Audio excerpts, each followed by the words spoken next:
Alhamdulillah, wala haula wala quwata illa billah wa ba'd. Kita masuk ke dalam bab al-mubadarah ilal khairat ya.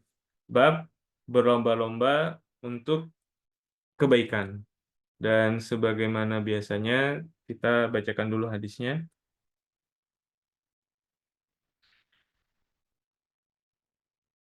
Baik, qala al-musannif berkata Imam An-Nawawi an Abi Hurairah radhiyallahu anhu, dan dari sahabat Abu Hurairah semoga Allah meridhoinya, anna Nabiyya sallallahu alaihi wasallam qala, bahwasanya Nabi sallallahu alaihi wasallam bersabda, badiru bila amali fitanan kakita'il lailil mudlimi.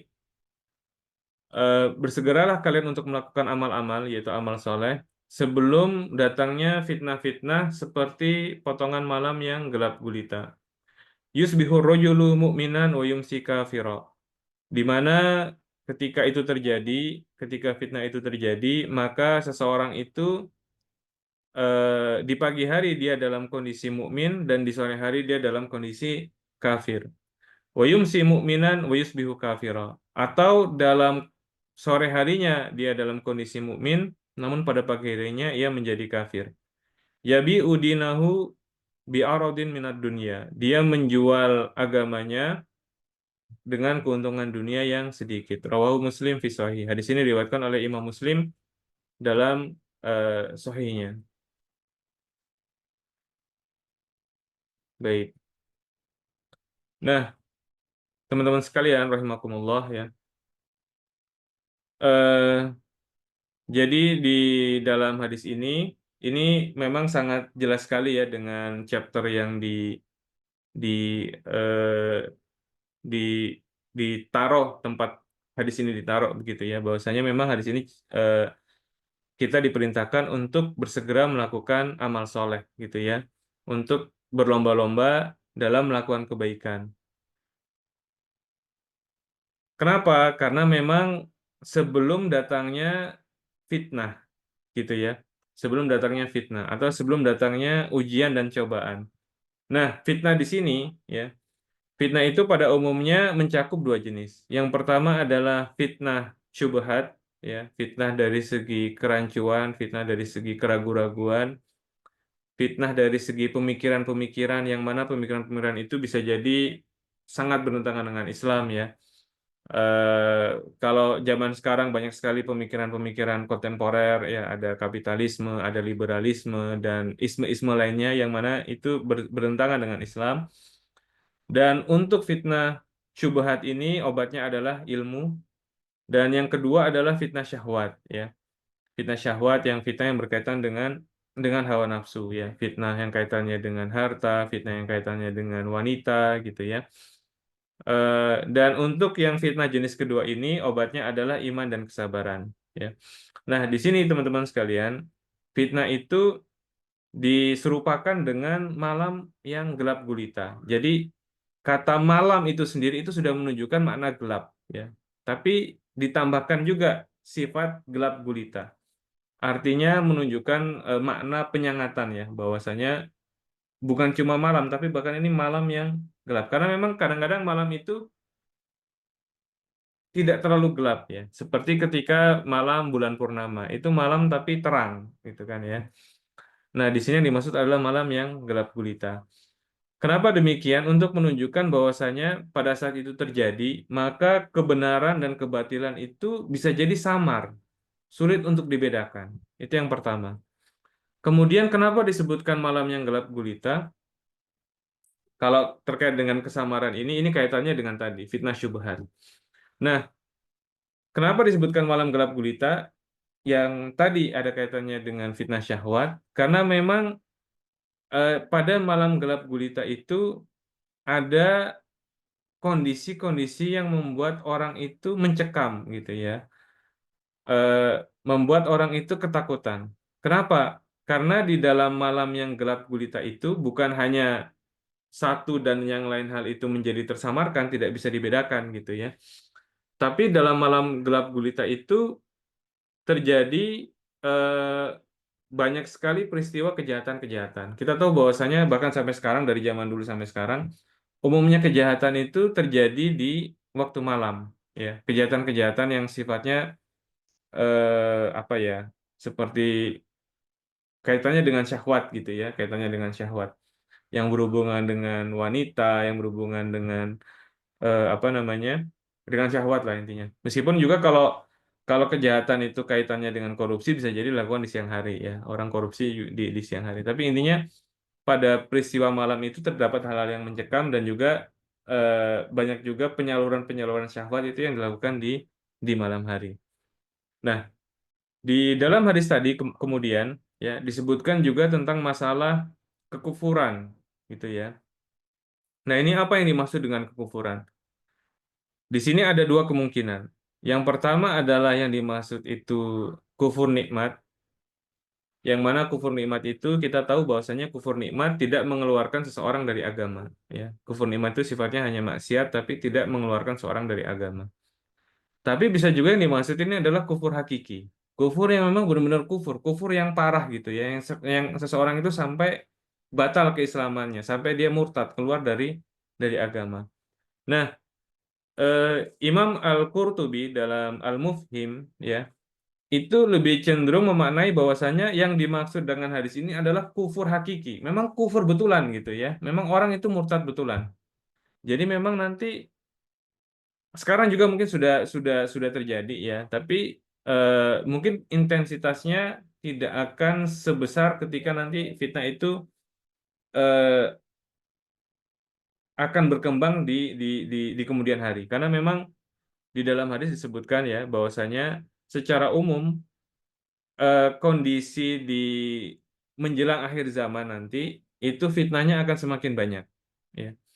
Nah, di sini kata beliau intinya adalah bahwasanya karena ini menunjukkan betapa dahsyatnya fitnah, makanya yang lebih cocok dimaknai ya memang benar-benar kufur gitu ya. Benar-benar orang itu memang lepas dari keislaman. Auzubillahi min dzalik. Jadi memang bisa sampai pada level itu. Sampai-sampai orang di pagi harinya dia mukmin, sore harinya keimanannya sudah lepas, sudah murtad gitu ya.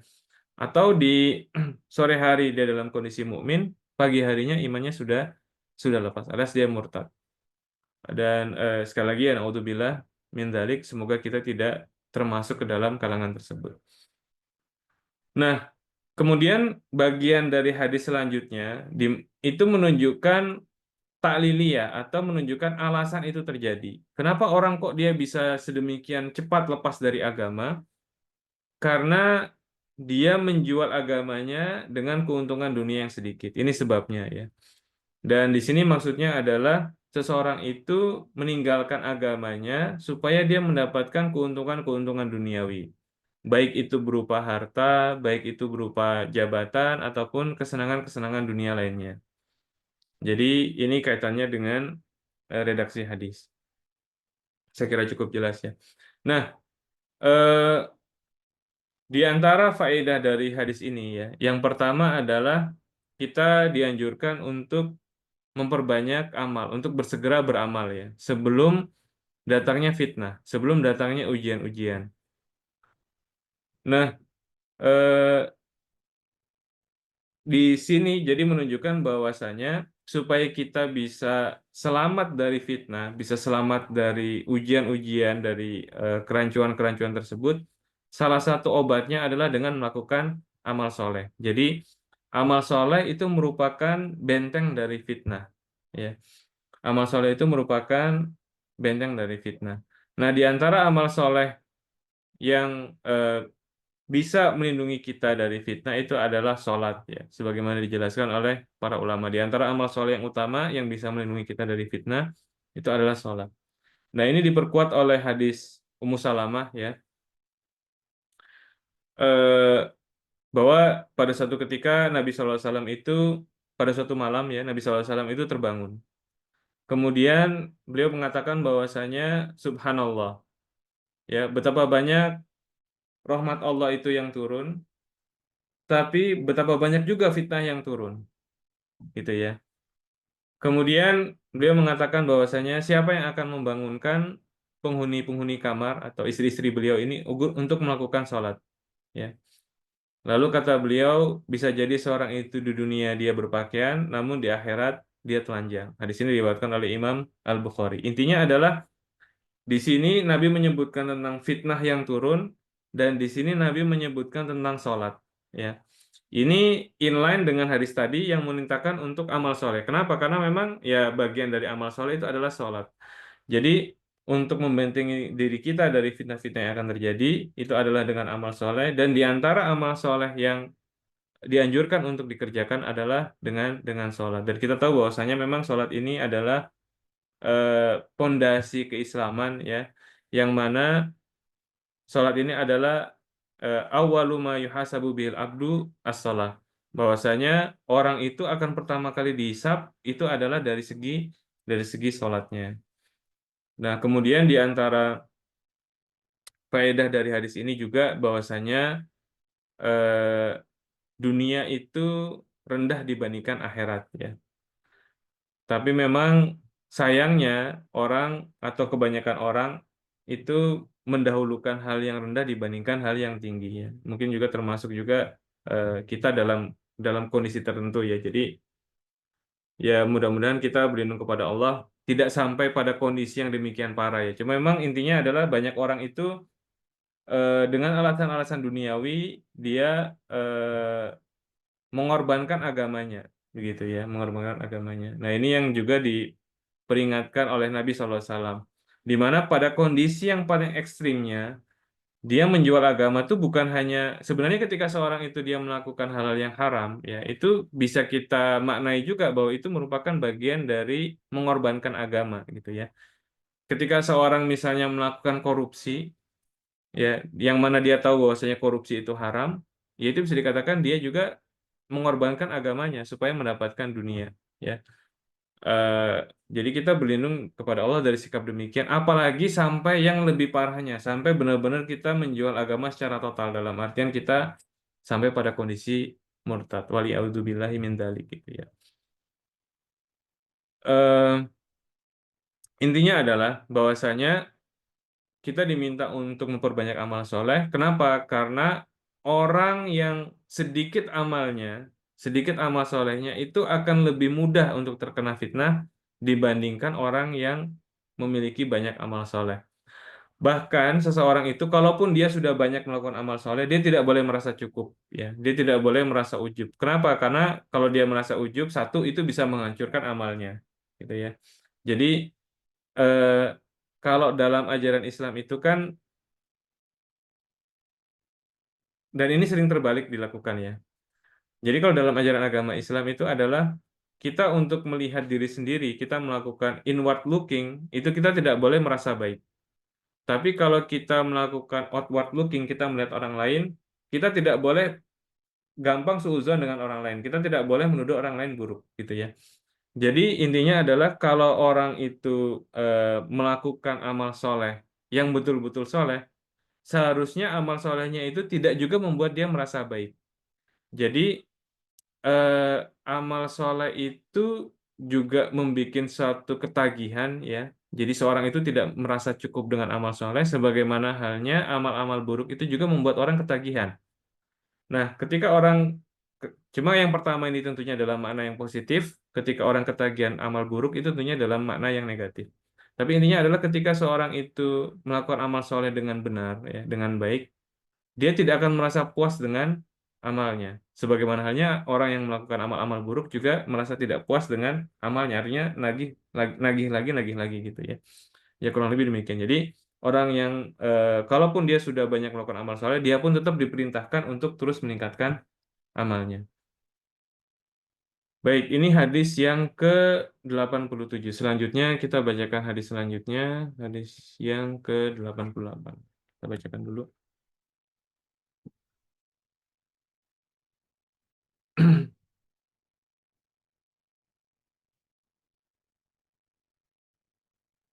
Baik, hadisnya wa an Abi Sirwa'ah Uqbah Ibn Harith radhiyallahu anhu, dari sahabat Abu Sirwa'ah yaitu Uqbah Ibn Harith semoga Allah meridainya.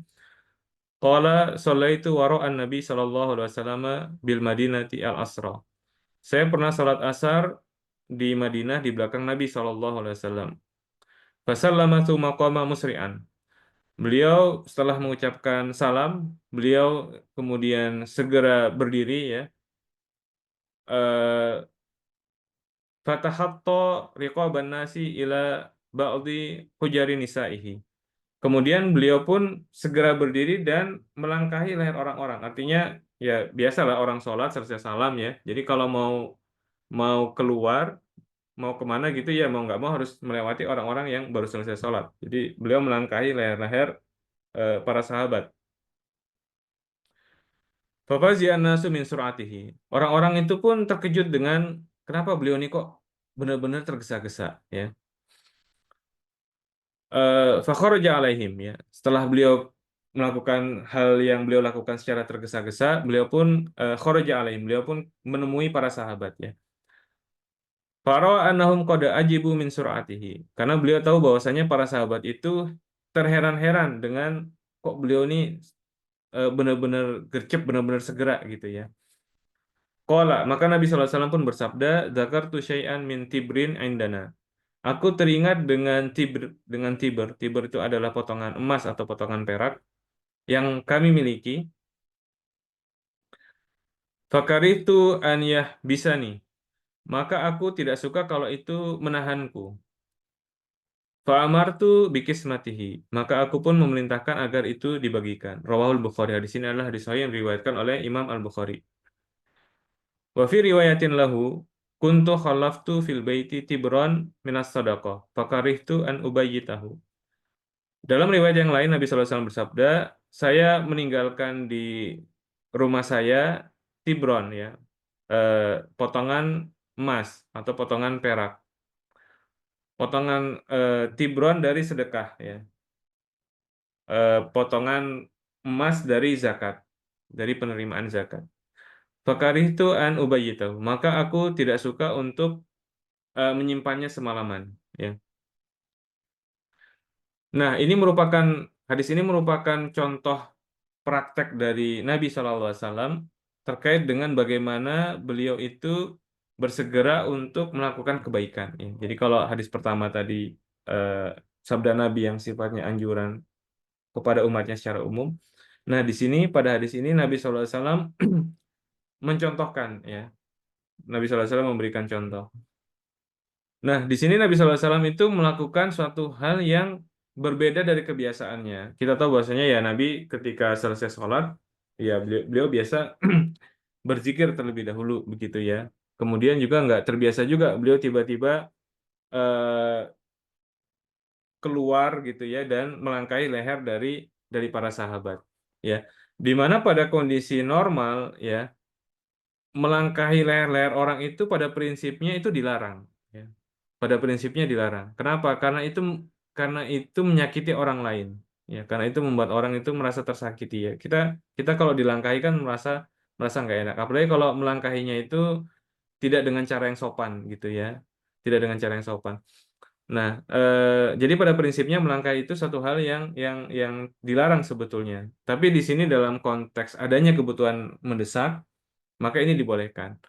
Dan tadi ya, kalau memang kita tahu ada orang yang punya kebutuhan mendesak ya, dalam kehidupan sehari-hari kita juga bisa maklumi. Misalnya ada orang yang sedang kebelet gitu ya, sedang kebelet pengen ke toilet, terus dia kelihatan bersegera ke arah toilet, ya kita maklumi, oh wajar aja dia lagi kebelet gitu kan ya. Tapi pada prinsipnya ini merupakan satu hal yang memang tidak, dalam kondisi normal itu bukan merupakan hal yang baik untuk dilakukan. Nah, hanya saja ini para sahabat heran gitu ya, apa namanya, ini tumben nih Nabi kayak begini nih ada apa gitu ya. Makanya mereka ada ekspresi keheranan di wajah-wajah mereka dan ekspresi keheranan tersebut ditangkap oleh Nabi SAW. Ya, Nabi itu tentunya adalah orang yang sangat empati, sangat besar empatinya.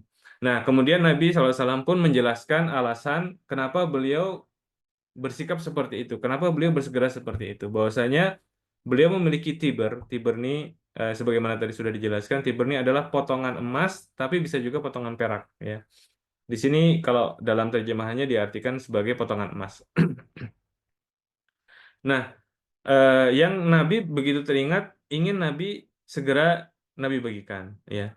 Di sini dalam hadis disebutkan bahwasanya Nabi tidak ingin tertahan oleh hal tersebut. Nah, di sini ada dua kemungkinan dari pernyataan beliau. Apa yang dimaksud dengan Nabi tidak ingin tertahan? Nah, kemungkinan pertama adalah Nabi tidak ingin harta tersebut menyibukkan hatinya dari ibadah, gitu ya. Jadi jangan sampai ada harta di sisi beliau yang membuat beliau ibadahnya terganggu karena ada hal tersebut. Itu kemungkinan pertama. Kemungkinan keduanya adalah beliau khawatir akan dimintai pertanggungjawaban atas hal tersebut di akhirat. Karena harta sedekah itu harus segera dibagikan ya. Nabi khawatir kalau tertunda itu ada pertanggungjawabannya tersendiri di akhirat ya. Nah, ini adalah makna yang kedua. Nah, bisa jadi juga mencakup keduanya ya. Bisa jadi mencakup keduanya, mencakup bahwasanya beliau tidak ingin tersibukkan dari ibadah dan beliau khawatir dengan pertanggungjawabannya. Jadi kalau dari hadis ini saya kira cukup jelas ya. Inti poinnya adalah memang untuk bersegera melakukan kebaikan dengan tidak menunda dari praktek Nabi SAW ya. Dan di sini juga Nabi SAW mencontohkan bagaimana sikap beliau terhadap dunia ya, bahwasanya dunia itu memang bukan hal yang untuk ditimbun, bukan hal yang untuk ditumpuk gitu ya, kok ditimpuk, ditumpuk-tumpuk.